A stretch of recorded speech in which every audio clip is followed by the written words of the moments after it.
कपाल मोचन जो ब्रह्मांकर जो मुंड नहीं ये पड़ता शिव पूरा दुनिया बुली बुली आसिकी शिव हाथ खसला ये कपाल मोचन।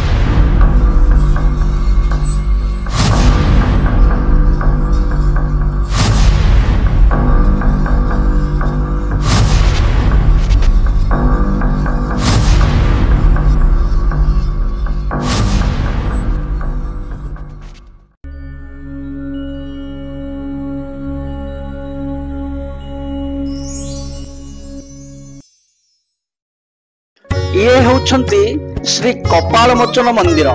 पुरीर एक सर्व पुरातन शैव पीठ जहाँ भगवान शिव को समर्पित। यह श्रीमंदिर दक्षिण पश्चिम दिगरे अवस्थित पंचमहादेव मध्य अन्यतम श्री कपाल मोचन देव श्रीमंदिर निर्दिष्ट उत्सव सह प्रत्यक्ष भाव संपृक्त। यही मंदिर रे अत्यंत प्राचीन समय सिद्ध विनायक पूजित हो आसुछंती। एतद् व्यतीत माँ पार्वती और मणिकर्णिका तीर्थ एठारे रही यार महात्मा को द्विगुणित करि पारिछंती। एही मंदिरर परंपरा ऐतिह्य इत्यादि यार इतिहास किंवदंती पौराणिक मत सहित जड़ित। लोककथा अनुଯାयी भगवान शिव क्रोधरे भगवान ब्रह्मा को मस्तक काटी देइथिले एवं ताहाकु धरी से संसार भ्रमण करुथिले। शेषरे से पुरी रे पहुंची एवं ताको हाथरू से मस्तक खसी पड़ीला फल से कपाल मोचन रूपे परिचित हेले। जय श्री जगन्नाथ। आज्ञा मु तो ये मो ना सीताराम बाबा आ ब्रह्म मैंने कपाल मोचन सब वर्ष 2019 रोचे ये चंदन यात्रा भी 21 दिन हुए ये विमान भी बाहर सब बाहर लोक भी आसते ये हूँ मणिकर्णिका आ तीर्थ होची आ कपाल मोचन जो ब्रह्मांकर जो मुंड नहीं ये पड़ता शिव पूरा दुनिया बुली बुली आसिकी शिव हाथ खसला ये कपाल मोचन ये मंदिर। आ मंदिर बहुत इतिहास आर अच्छा आज्ञा सिद्धि गणेश जगन्नाथ पूर्वर से गणेशपति माने मंदिर पूर्वर गणपति अभिषेक कलापर माने ये जगन्नाथ आ जगन्नाथ जो नाकछणा फूल जानते सीटा आनी गणपति लगे लगिले फास्ट ये आसो जमती आड़ माने देवस्थान पूर्णिमा मिले सेठू गुंडीचर आसिक लगे भितर भी अच्छे से चंदन यात्रा हुए शीत षष्ठी भी शिव बागर ये बहुत लोग खाया पीवा भी हुए सब ये हुए ये माटी भी नियंती लोक मणिकर्णिका तीर्थ कहते लोक आस 10 श्रावण भी आसती पानी पानी रखते से मंदिर किंवदंती कौन रही किंवदंती अच्छी स्वयं बाबा कपाल मोचन विषय विषय कहली सी जो ब्रह्मा को जो 5टा मुंड थिले जो शिव माने ये पड़ता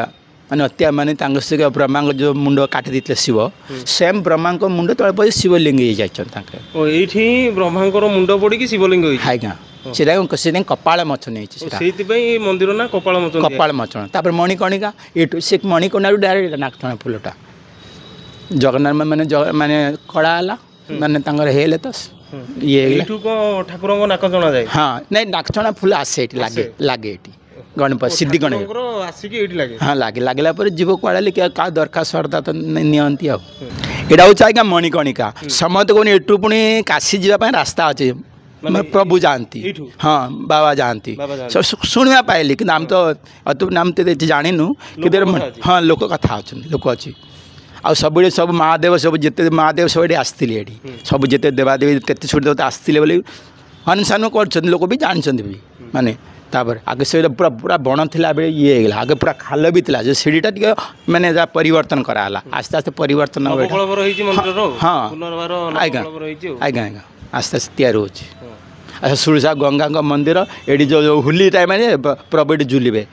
देखो सब जगह आम होली माने प्रभु खेलते नहीं शिव ये झुलते ये होली टाइम ये दौड़ पुण्य दिन आसिक होली दौड़ पुण्य जी सब 5 पांडव जी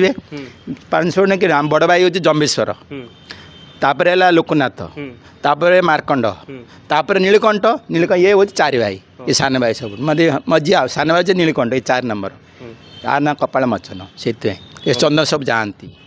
माने ब्रह्मांकर मुंड ये पड़ता हाँ है देखा देखो ना देखाई पड़ी मुंडा अच्छी ब्रह्मांकर मुंड ये पड़ता पड़ी ही शिवलिंग सृष्टि ये ठाकुर किंवदंती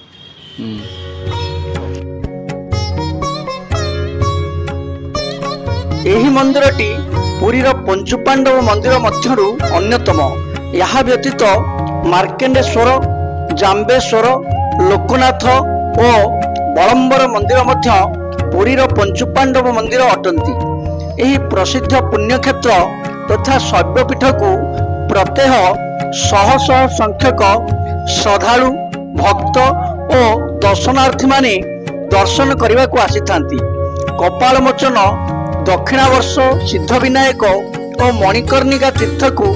ଭକ୍ତମାନେ ଦର୍ଶନ କରି ପୁଣ୍ୟ ଅର୍ଜନ କରିବା ସହିତ ନିଜକୁ କୃତାର୍ଥ ମଣିଥାନ୍ତି। ଜୟ ଜଗନ୍ନାଥ।